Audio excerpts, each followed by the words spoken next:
بچی کو اگر بہت پیار سے پالا، پردہ بھی کرایا، دین بھی سکھایا، اچھا کھلایا پلایا، ٹھیک ہے۔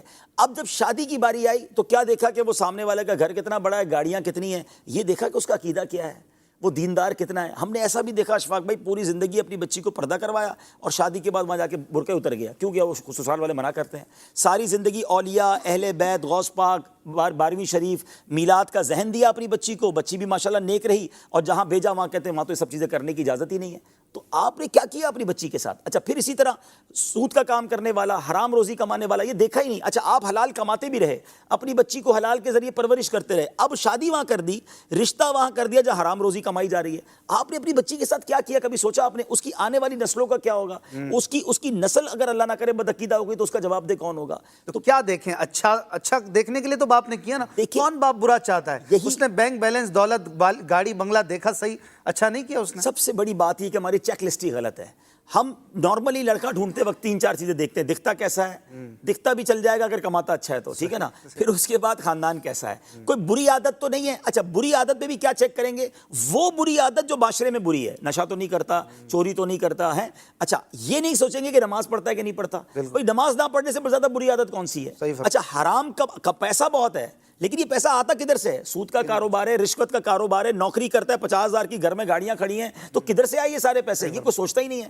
تو پہلے چیک لسٹ کیا ہونی چاہیے؟ فرسٹ آف آل، چاہے لڑکی تلاش کریں چاہے لڑکا تلاش کریں، کہ اس کا ایمان اور عقیدہ کیا ہے۔ سب سے مین چیز یہ ہے، عقیدہ ہی کچھ اور ہے اور ہم اپنے نیا خاندان بننے جا رہا ہے، آنے والی نسلوں کا کیا ہوگا؟ اسی طرح اگر لڑکے مجھے سن رہے ہیں، نوجوان سن رہے ہیں، بڑی پیاری روایت کتابوں میں لکھی نا کہ اپنے ہونے والے بچوں کے لیے اچھی ماں تلاش کرو، یعنی یہ بچوں کا حق ہے جو بعد میں پیدا ہوں گے کہ ان کے لیے اچھی ماں تلاش کریں۔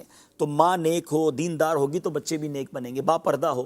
تو لڑکے بھی اپنے لیے اگر تلاش کرتے ہیں، اپنی ماں، اپنی فیملی کو کہتے ہیں، تو پہلے کہیں کہ اس کا عقیدہ، اس کا ایمان چیک کریں، پھر وہ نمازی ہے کہ نہیں، دیندار ہے کہ نہیں۔ دیندار جناب رشتے ملتے نہیں ہیں، اب اتنا اچھا رشتہ آیا تھا، کامل تو کوئی نہیں ہوتا جناب، ہم نے تو بچی دے دی۔ آپ نے انتظار ہی نہیں کیا، اللہ پر بھروسہ ہی نہیں کیا۔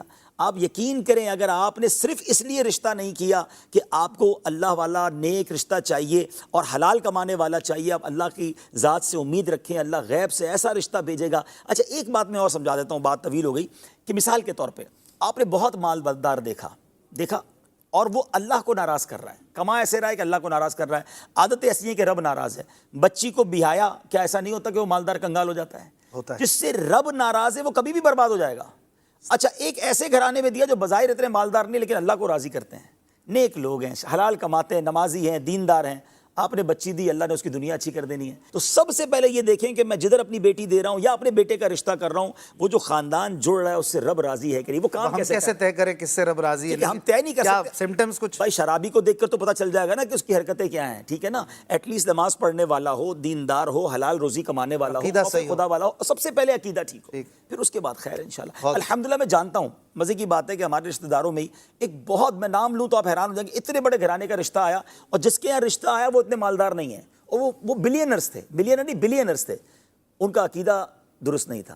انہوں نے مجھے فون کیا کہ رشتہ آیا، اچھا بیٹی کے لیے رشتہ آیا، وہ بیٹی والے تھے، کہ میری بیٹی کے لیے رشتہ آیا ہے، لیکن میں صرف اس لیے منع کر رہا ہوں کہ یار میں جن عاشقان رسول میں اپنی بچی دینا چاہتا ہوں یہ وہ لوگ نہیں ہیں۔ مجھے اتنی خوشی ہوئی، حالانکہ وہ خود بظاہر مذہبی حلیے والے بھی نہیں تھے، لیکن الحمدللہ اللہ پاک نے کسی اور جگہ۔ بہت اچھی بات، ماشاءاللہ۔